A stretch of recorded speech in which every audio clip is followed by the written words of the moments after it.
Спомнавме за љубовта на навивачите према вас. Ја сакам да потсетиме на едно видео, ако може пуштате режија, кога бевте тренер на Загреб, значи тоа е, бевте тренер на Загреб и дојдовте први пат. Да, први пат, да.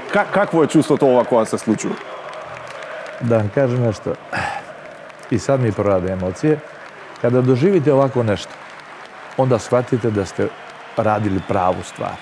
Ja mislim da nema mnogo trenera u svetu koji mogu da se pohvale da su, pazi, mogu da dobiju aplauz, ali da traje 10 minuta navijanje, da 10 minuta te takva grupa ljudi, i sada recimo u dvorani me komiti pozdravljaju, ali to nisu ovi komiti.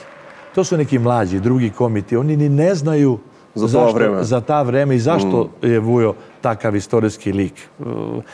Premladi su, možda će naći ovakve snimke, ali kad budu vidjeli emisiju znaće šta se desilo, ali kada to doživite, onda shvatite da ste uspjeli u tom svom sportu, da ste jednom narodu, jednoj državi, jednom klubu dali sve.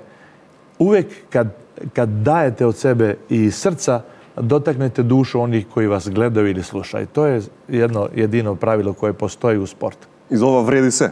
Za ovo vredi dati život. Za ovo vredi dati život.